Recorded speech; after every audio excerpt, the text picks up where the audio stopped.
What's up, everybody? Welcome back to Koppai Podcast, a Nintendo show, episode 72. I am one of your hosts, Kaz Risk, joined alongside Mr. Koppai himself, Zach Risk.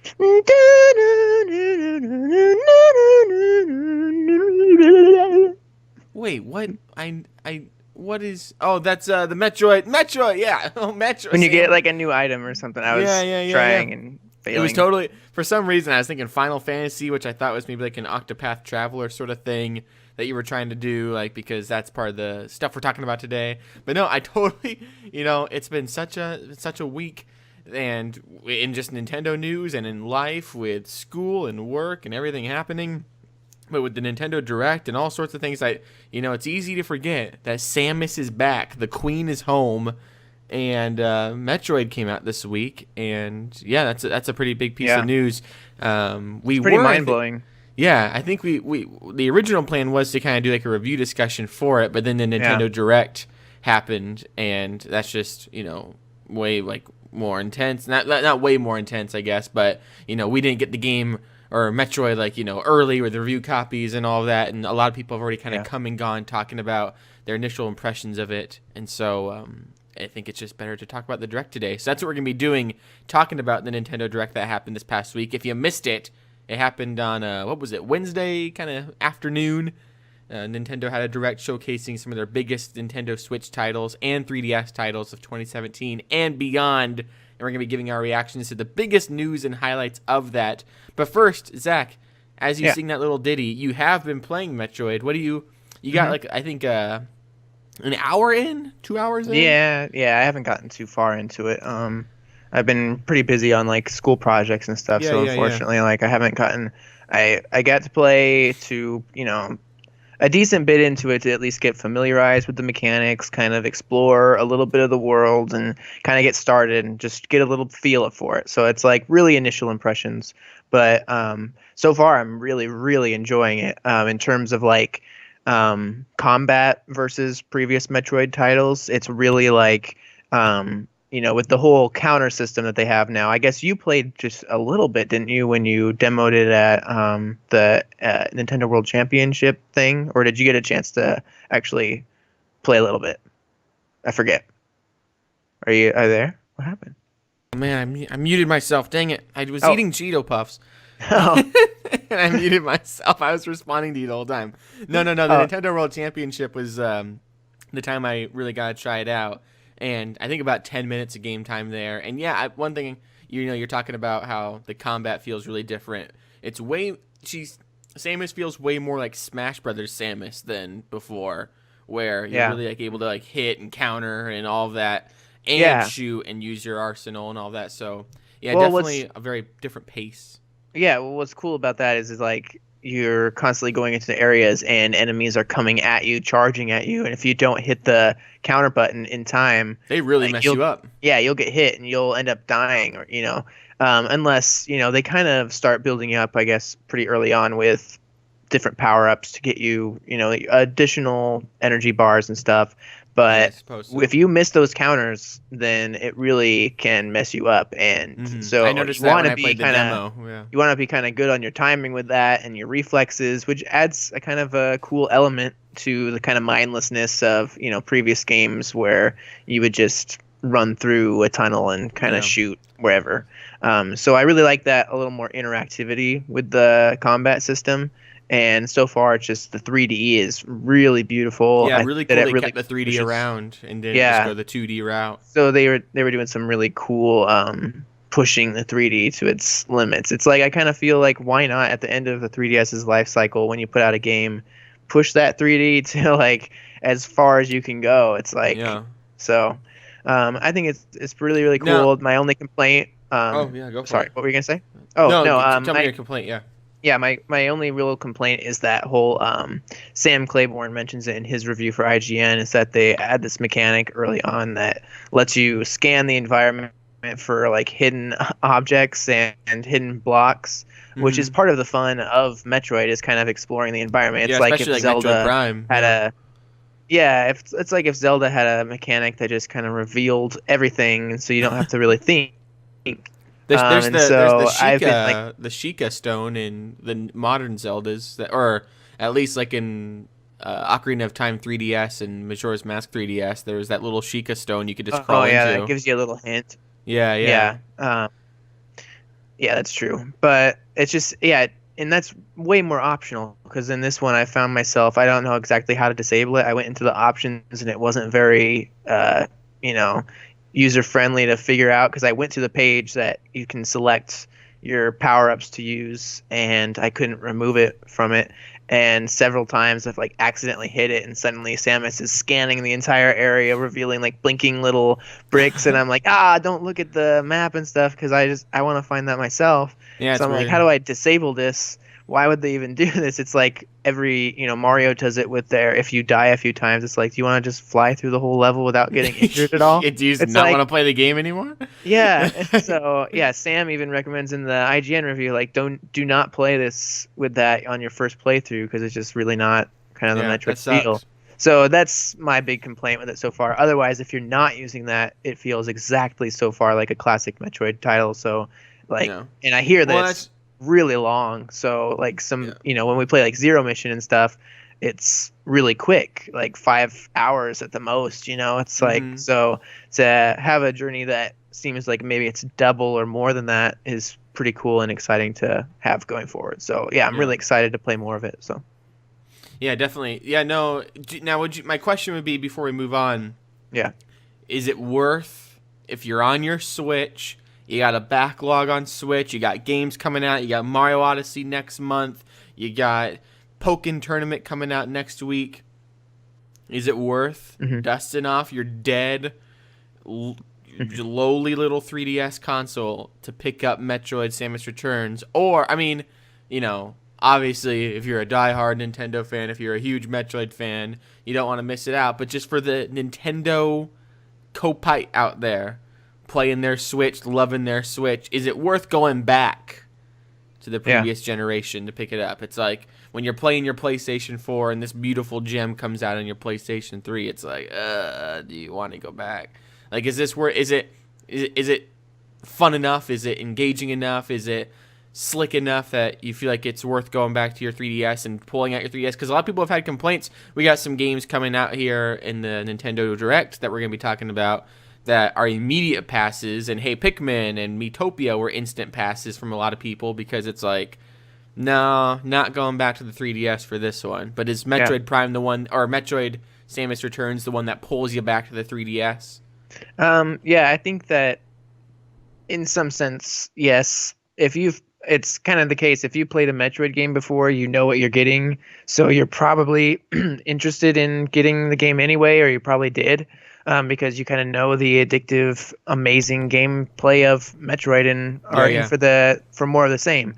But if you have never really gotten into Metroid, or it makes me think of a few months ago when we decided to go through and tackle some of the 2D Metroids to their completion, and it was some of the best, most satisfying gaming experiences I've ever had. So I feel, if you've never experienced the Metroid game, it's just as authentic of a Metroid game experience that you can get, really. So you may as well, if this is going to be your first one, it's a perfect reason to go dust off your 3DS and play an amazing title with that. Maybe some of the nostalgia now for the 3DS and that 3D effect and everything, or a reason to maybe use some of your investment if maybe you were even like a late 3DS adopter and then ended up a year later getting a Switch and are like, I never felt like I got my full value out of the 3DS. This is a really one of those solid titles that's kind of like in the line of what? Maybe like a final farewell too for some people. Maybe you're. I think it's perfect, like final farewell, and we'll kind of get into that with like the Direct. There was some interesting stuff for the 3DS, but I think it's not like it's, oh my gosh, like this is game of the year. Everybody has to go experience. Like if you don't have a 3DS, go buy a 3DS to play this game. I don't know if I would say it's necessarily that, but it's probably going to end up being held maybe more fondly in the future. It's like Metroid games, it seems like Fusion and stuff, like now that's regarded as one of the best Metroid games. So I have a feeling this is kind of going to follow the same pattern. Like Yeah. It seems that it's built, with quality. And so I don't know. I just think that it's if you're a Nintendo fan, if you haven't experienced Metroid, you gotta experience Metroid somehow. So if you have a 3DS, you may as well dust it off and try it out with definitely. this. Yeah. And they should put out a demo. Does it feel good on the go too? I guess you probably. I mean, you probably play it like at home and stuff. Like, does it feel good like playing in your hands? Like, or are you kind of like, I wish this was up on the TV? Or does it feel good on the small screen? Like, you compliment the 3D. Feeling. Yeah, I think the 3D is really cool. I think that they've done some like really depth. I love it when I felt Star Fox 64 3D did that, where it had some of the best like depth in it, and they are able to do that. It makes sense too with like the space theme and everything, but like they really pushed it. The ship comes out a lot. A lot of it just seems like it's really in front of you almost, and it's a really cool effect. And it doesn't have that kind of Star Fox is a good comparison. Yeah, it doesn't have that blurriness like that New Super Mario Brothers 2 does. Yeah, like when you turn it on, it's just kind of like just pushes it back a little bit and blurs it. This really goes back far, and there's some really cool things they try with it. So, and I'd say it's even better than like Hey Pikmin recently did. I just felt that was a little bit more lackluster than this title is. This seems like there's a lot of heart and passion into it. There's just maybe a few minor complaints, and so basically it's like it's a brand new Metroid game that you have to go really experience if you're kind of into that sort of thing. So. Yeah, I think I'm waiting on it because I still have Prime to get through, and I kind of liked going through them in chronological order as far as like the Metroid storyline, and I think Samus Returns then would be after Metroid Prime.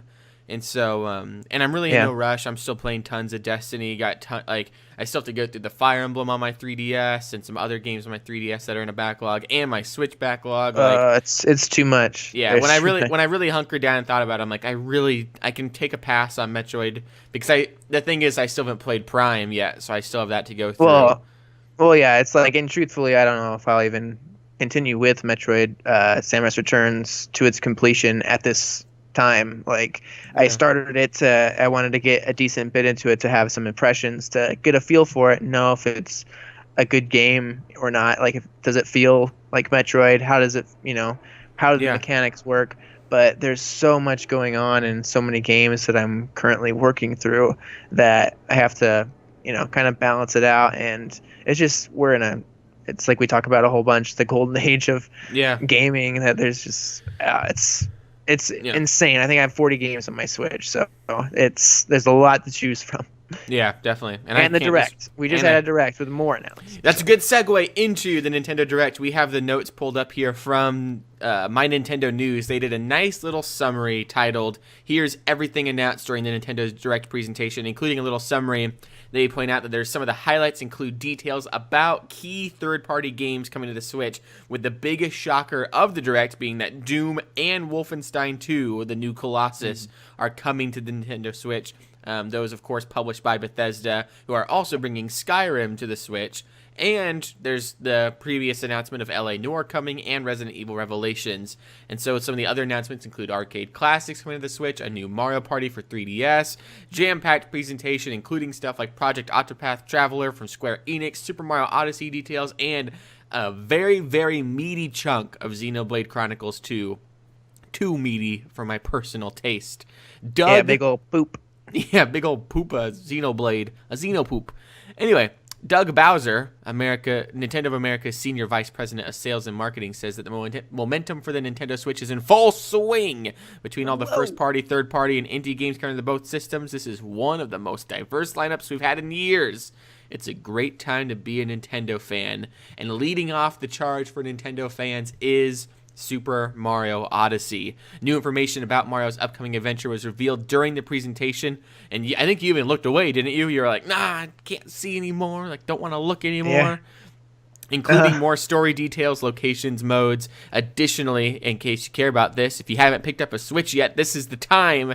A special hardware bundle that includes a download code for the game, a Mario-themed red Joy-Con, which is different from the neon red Joy-Cons, and now I need these things, which they suck to do that to me. And once again, I need this in my life as well, a special carrying case that looks amazing with like the Mario map on it. All of that's for $380, which is a steal of a deal to get a carrying case in the game and the Switch and all of that. So definitely go grab that. That lands on October 27th. Zach, some of the other details we saw with Super Mario Odyssey included like a photo mode, new kingdoms, even more stuff I can't even remember, like some really insane things that you can capture with Cappy. The fact that Princess Peach is, she has like her own Cappy, like Tiara is her name, and all sorts of things like that. What do you think about, like, anything stand out to you? Like, the photo mode honestly got me the most hyped. I talked about Horizon Zero Dawn a few weeks ago and how I was stopping like every single moment to take photo modes in that. It makes me really, really, really hope that maybe somehow they can patch in a photo mode to The Legend of Zelda Breath of the Wild.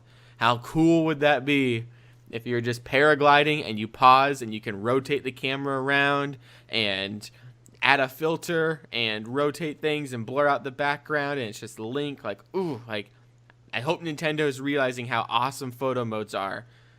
They're awesome.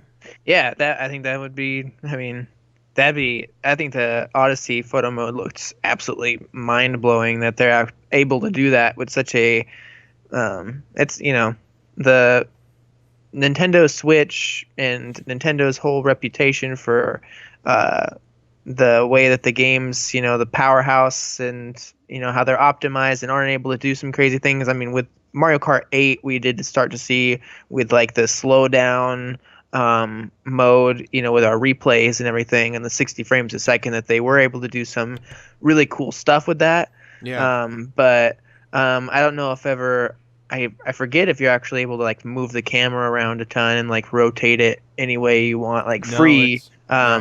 This seems like a bigger step for Nintendo to do. It's just like, it's on a scale of like Horizon Zero Dawn and like Last of Us. It just seems one of those big, crazy. Like a game that not only looks this beautiful, to have the power to actually be able to pause it and rotate it and do whatever you want, just seems like a really impressive step for Nintendo to do, and to even care to put it in there. It's like, but it makes sense too in the context of, when they are posing pictures, it's like the whole cover of the game is a photo album from his vacation. So yeah. That's true. It's very much like a photo-based thing. Like, you're going on your adventure, your Odyssey, and Nintendo's also like getting smart, getting with the times, that things like this and features like this are free promotion. Like Horizon, for example, and even this one we saw already, like a really big feature they put in there is that you can put the logo for the game like in the corners, and they try to make it look stylistically cool. Or like Horizon would even have things where it's like, greetings from Horizon, like as a bottom filter and all of that. And so they really like to push like that. So when you share it on social media, like, look how gorgeous and fun this game is, or look at me doing this awesome kill or whatever, it's promoting the game. It's free advertising. And it also goes to show how much they trust the game, that it's going to look good in every context. And so, no, that game's awesome. We'll be able to talk about it more next month. I had my gameplay impressions that you guys can go check out, I think a couple episodes ago. I don't know what episode it was specifically, but I played the game at Nintendo World Championships and share some of my gameplay impressions there. But moving on. I mean, what were you going to say? Well, I just thought, I kind of thought we were just going to go over like our general, if we go over the entire list if we go down it, it's going to take hours. Did you write kind of your just general? No, I wasn't going to spend much time on Xenoblade Chronicles. I was just going to say that it was there.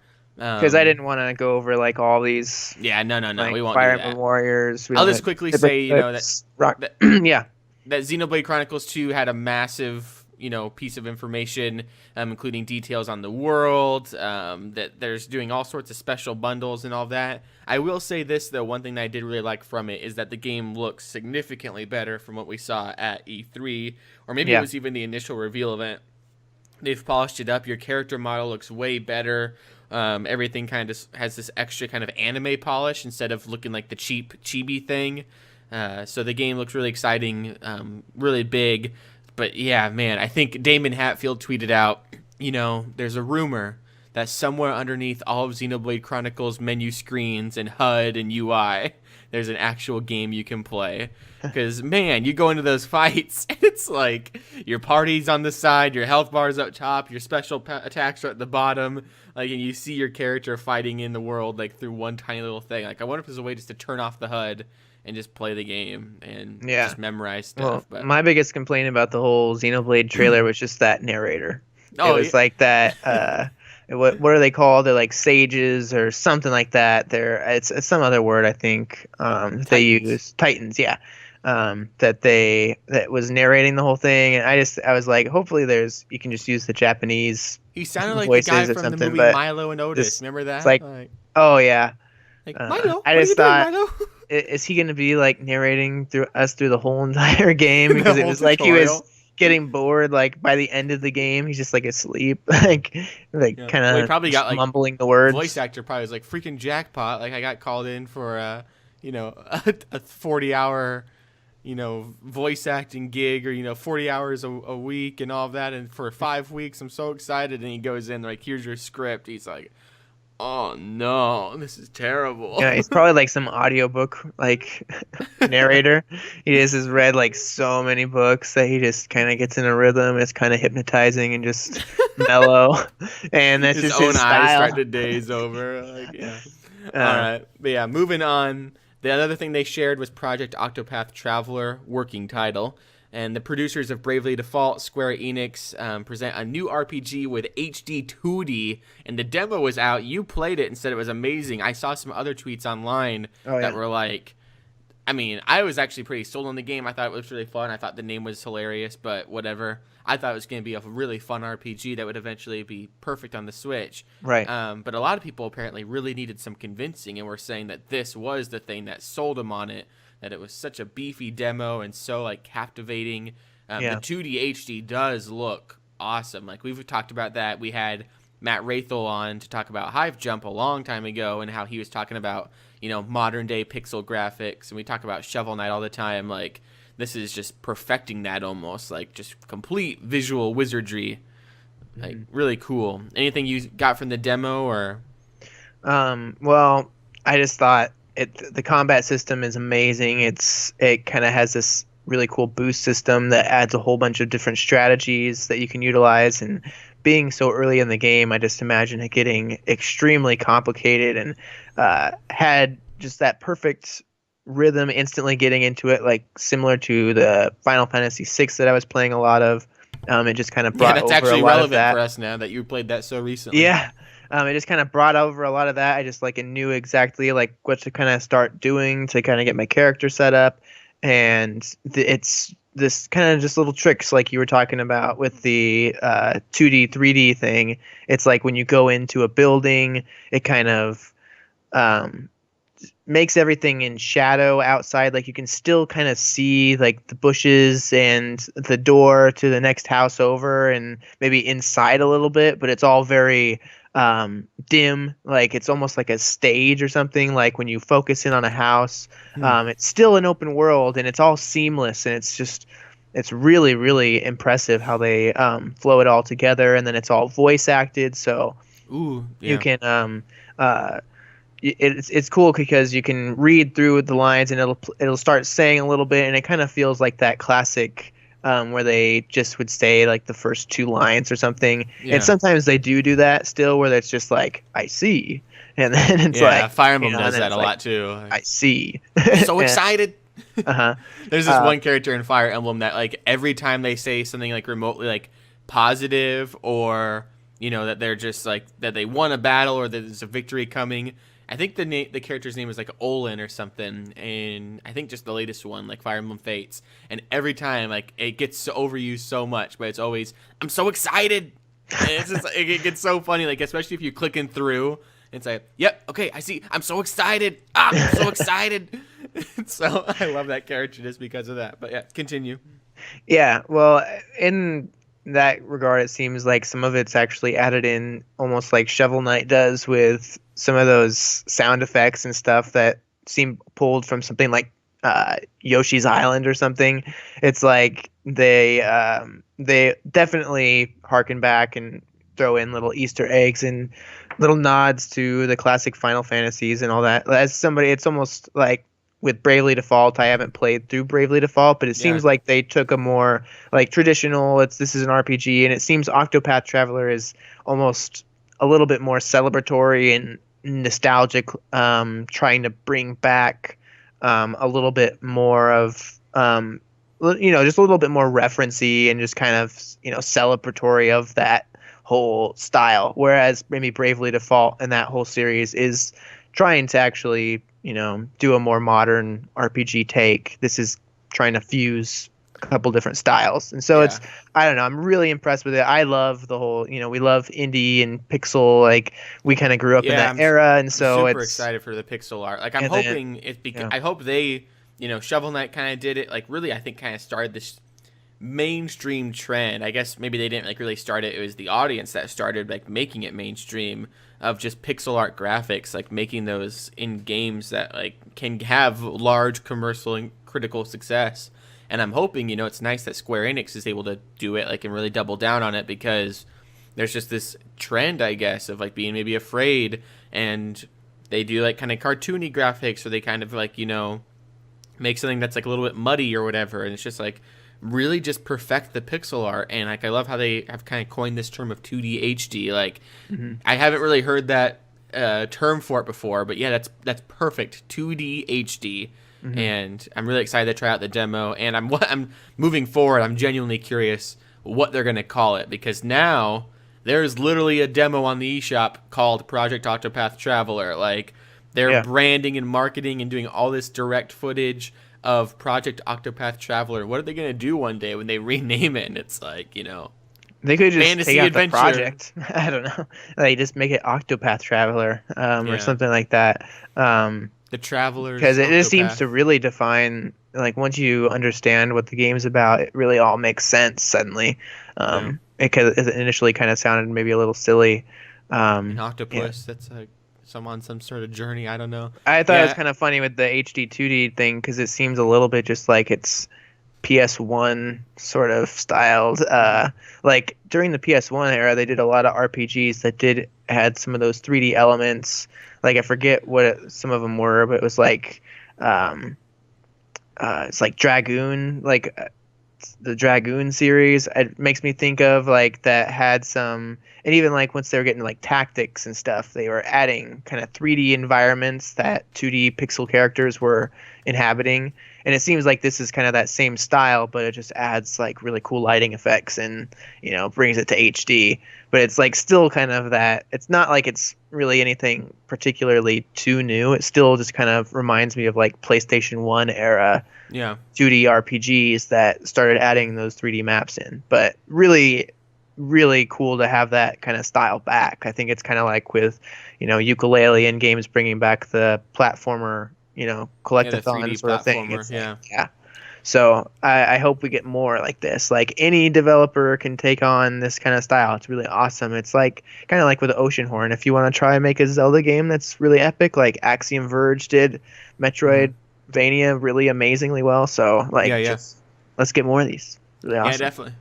So I'm excited to try out the demo for that. You guys can go check out the demo now if you want. And in some other news, we're gonna wrap up the show with some of the biggest chunks of the Nintendo Direct. But some other news is that Kirby Star Allies got its name, originally revealed at E3 as just Kirby 2018, and so that's pretty exciting. Go check out the trailer for that if you missed it. Splatoon 2 and ARMS and Fire Emblem Warriors all got things. This is going to have to wait for another discussion, but I think it deserves its own discussion that we just won't even get into now. But Arcade Archives is some of Nintendo's classic arcade games coming to the Switch, and we don't know if this is kind of the new virtual console, like if they're going to be doing things like this, kind of going the Neo Geo route, but that is a thing. Snipper Clips is getting more DLC. We got some dates and information for Skyrim, Rocket League, Dragon Quest Builders, all the NBA, 2K, 2K18 games, all those EA stuff. Some details about Zelda and the Amiibo. They look gorgeous. And, of course, all the 3DS stuff with Pokemon, Mario, and Luigi. But the big thing to end out our podcast episode on, and I think one of the biggest news pieces of the Direct, were that Doom and Wolfenstein 2, The New Colossus, are coming to the Nintendo Switch. Bethesda Softworks is bringing the iconic Doom and Wolfenstein 2 New Colossus to the Nintendo Switch, with the fast-paced action of Doom coming this holiday season, and Wolfenstein 2 The New Colossus launching in 2018. Wolfenstein 2 The New Colossus is launching October 27th for PlayStation 4, Xbox One, PC, the same day as Super Mario Odyssey. And Doom came out, was it last year? 2 years ago? Yeah, last year.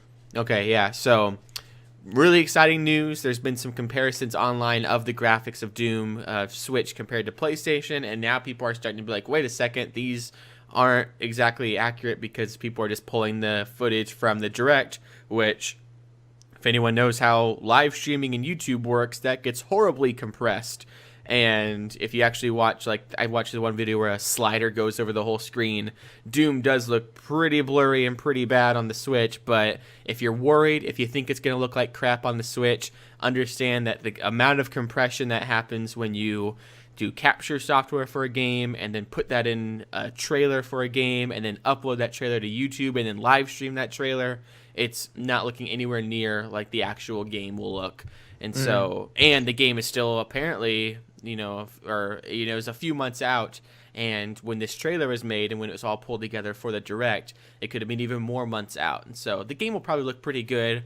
It could get hit a little bit by being on a portable console, but the game is already super optimized, and we don't really know much about Wolfenstein 2 yet. But I think the engine too was built very similarly, like to work with the Switch really well. It's like Volcom or something like that. Okay. Volcrum, something like that. And it's the Switch architecture uses basically either something that makes that engine run amazingly well. Maybe the NVIDIA architecture is built alongside it.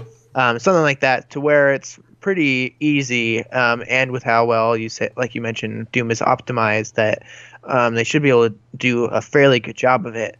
But it kind of makes me think of the Doom franchise has usually tried to make a port onto Nintendo consoles. Like with the SNES, they had Doom come out with some kind of port that's okay, but is like, a little bit downgraded than what you'd expect on PC, of course. And then there's like the Game Boy Advance got Doom 1 and 2 on them ported. It's just like, I think it's kind of a tradition and kind of a cool thing to put Doom on a Nintendo console, and that has a history of it.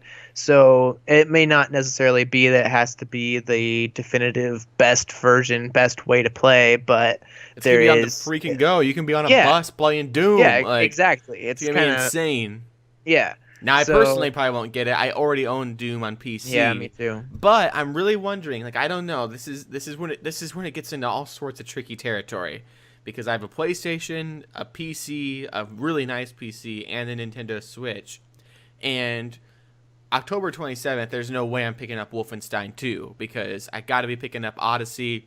The week before, I'm going to get Destiny 2 on PC. My wallet's going to be bleeding all over the place. Yeah. I'm going to be busy already. I'm already too busy with games. I'm going to still be busy around then. Odyssey and Destiny 2 are going to take up all of my time. And then there's, Battlefront 2 and all these games coming out in the fall, or winter time.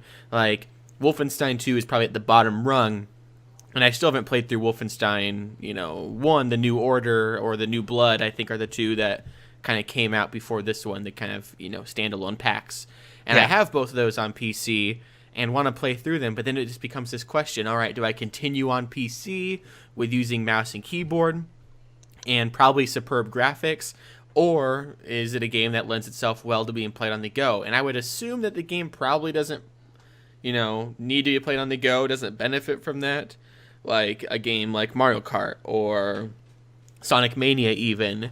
But at the same time, I don't know, maybe if they announce a mode where you can go around and just shoot Nazis and stuff, and kind of an arcade mode to it, like Doom probably, I'd actually really dug into it, but I don't know if Doom has something like that, where it's just imagine how cool it would be if just kind of mindlessly sit down and play some Doom on your Switch, and it's just a fun, just hack and slash sort of, run and gun game. I wonder if Wolfenstein 2 will have a mode like that, or if they'll even add or incorporate something into the Switch version to kind of give it that portable replayability value that handhelds usually have, you know? Yeah, that's a good point. Like, I wonder what they're going to do, because so far, like, with Skyrim's a perfect fit, where you always can go in and explore that world. Like, that's one of the few third-party games that'd be perfect. Yeah. And I also wonder, like... Well, and Doom is, too, I think.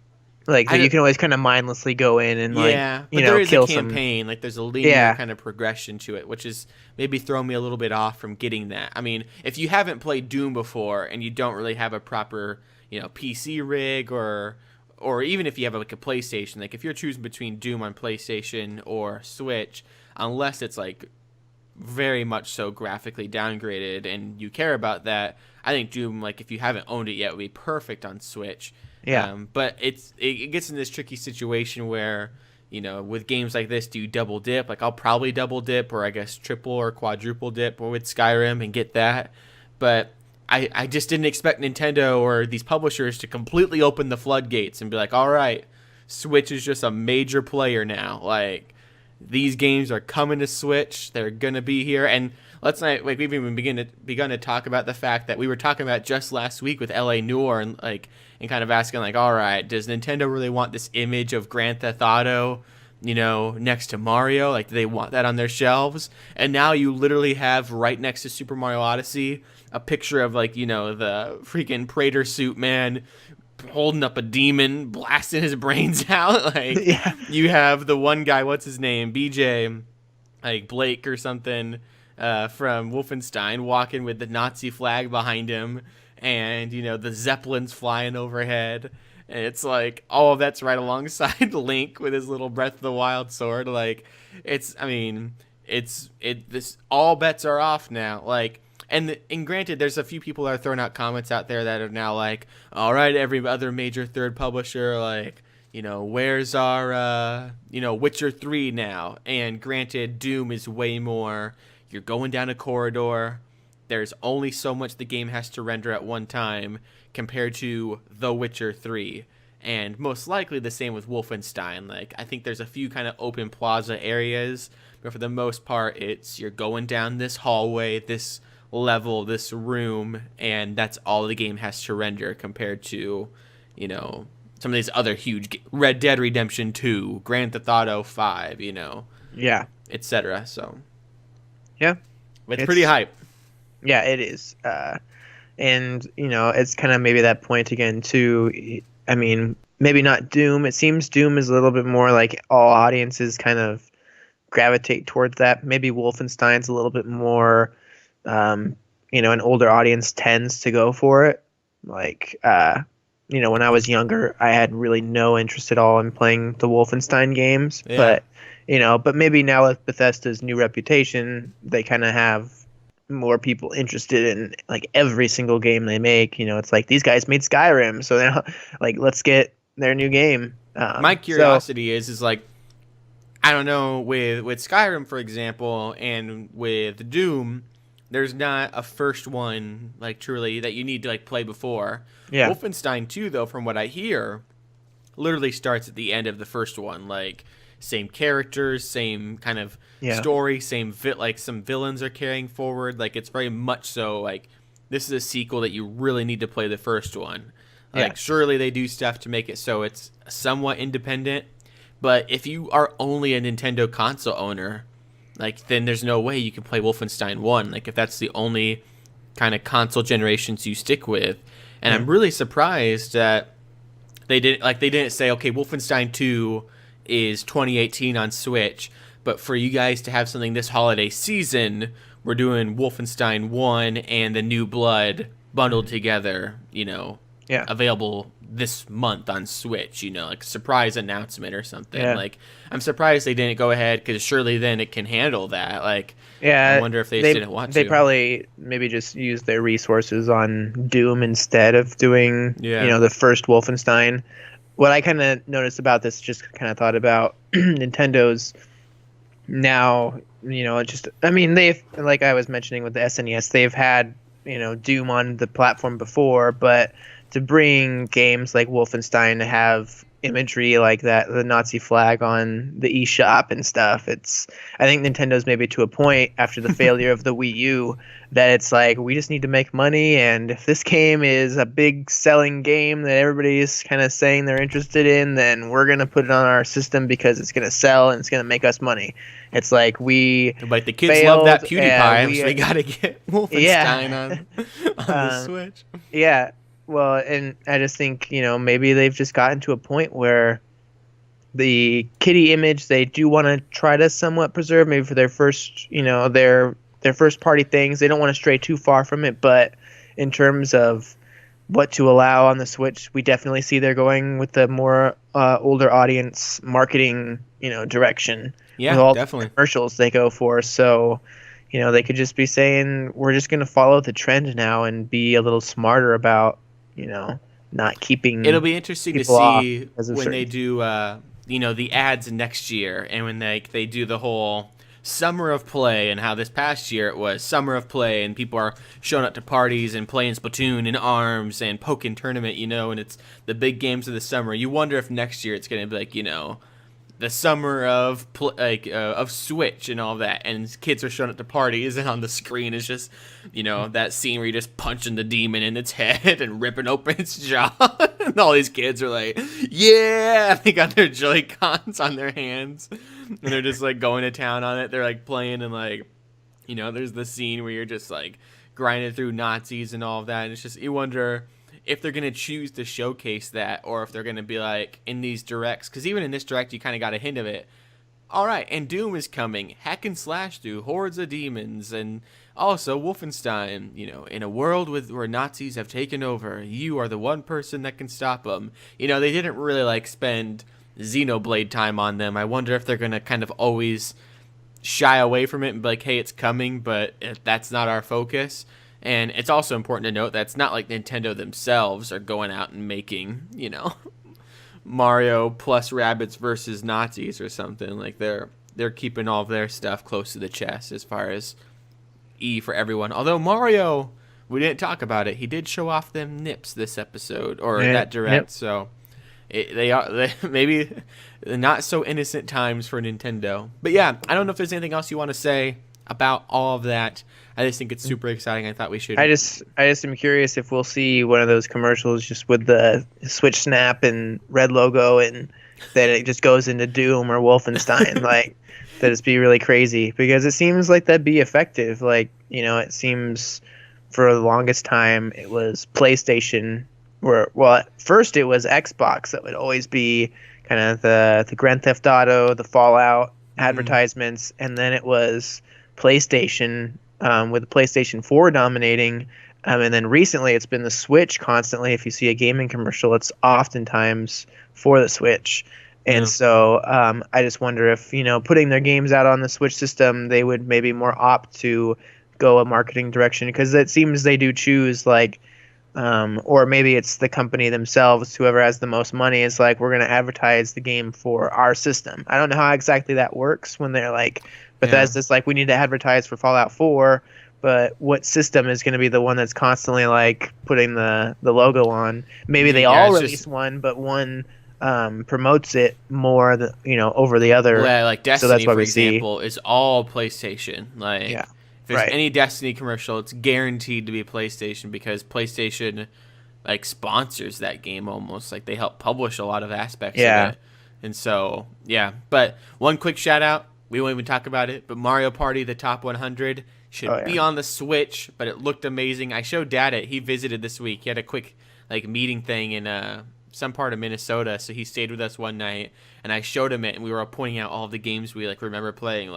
That's totally from this one, and we played that one, and I recognize that one, and half of them we also were just like, what the crap is this? We just need to know about what the board is, and because that's what the biggest, everybody that I see commenting is like, yeah, that's all cool and all, but what about the boards? We need a top, the boards have to be top something too, top 10 or whatever. Yeah. It's because the boards are kind of the most important aspect. It's the mini games really can, as long as they work, it'll be really cool to have the best ones, but if the board's all set up wonky where everybody's like getting this fair share weird, like we all go to the end together. Yeah, then what's the point? And so hopefully they actually solve that issue, and hopefully we get a really good Mario Party on the Switch that actually does that as well. So yeah. I'm hoping that I like the idea though of top 100. That's pretty cool. Yeah, and definitely. Hopefully they can just maybe port that over to the Switch and upgrade it. Like it's not touch based at all. It's just purely top 100. Well, in NVC they were making the point that there was maybe DS and 3DS optimized levels that are included that wouldn't work on porting it over, but then there's other ones that were maybe Wii optimized that use the Joy-Cons. Yeah, I think that's what Pear said. It was like, there was maybe Wii U ones. Like I was thinking about the Bowser ones. Like how do they? Is there any of them that were chosen from the new one that those aren't top 100? Yeah, no. Yeah, but yeah. That's a good question. But anyway, that concludes our episode of Koppai Podcast, episode 72. I phrased that weird. But no, I think there's tons to talk about with the Direct. We'll be kind of unpacking everything as things come out. The whole 2K18 season's coming out. We didn't really get to talk about Pokemon at all, but Pokemon got lots of new details and some really cool 2DSs, including a Pokeball 2DS, which I really, really want to get. Like, it looks amazing. And so... Yeah. Lots of information that we'll have to unpack as the news actually, happens and comes out. But if you missed the Direct or if you want to check out anything, be sure to go check it out on Nintendo's YouTube page. And also check out our impressions on Super Mario Odyssey, our reactions to the LA Noire announcement, and including some things we're talking about the top non-Tendo games we'd like to see ported to the Switch, kind of in line with the discussion we had today of Doom and Wolfenstein. Last week we talked about games like Skate 3 and all sorts of stuff coming to the Switch that would be really fun and now seem more plausible than ever. So go check out that discussion. And next week, I don't really know what we're going to talk about. Maybe we'll get into the reviews for Metroid. Pokken Tournament comes out this week, I believe. So maybe we can talk about some of the reviews for that, although that game was already out on the Wii U, so nothing too new there. But we'll have to just wait and see, I guess. Wasn't there something else coming out on Friday? I forget. I thought so too. Michaela was asking if we could do something on Friday, and I'm like, I feel like September 22nd is like an important day. Let me check really quick. I don't know if Nintendo. September we do have SteamWorld Dig 2 coming out, which I'm interested in. It's kind of coming out at a strange time. Pokken Tournament. Really the only game on the horizon that I'm super interested in is Mario Odyssey. Which, Xenoverse 2 comes out. Dragon Ball Xenoverse 2 comes out this week. I don't know if that's the game cares. Though. Yeah. It's kind of like with Pokken Tournament coming out too. It's like I'm gonna get that game eventually. I just don't know when I'm gonna play it. Like, do I need to get it immediately? I don't know if I'll. It's kind of confusing. I sold it months ago for Wii U just so I could. I'm probably not going to get it immediately. But, yeah, I still need to get perfected at ARMS and beat through all the ARMS campaigns. I know, it's like there's too much. There's too much games. The games are too dang high. But we'll be back to talk about something next week. I really don't know, but we'll figure it out. Koppai on the fly. But until next time.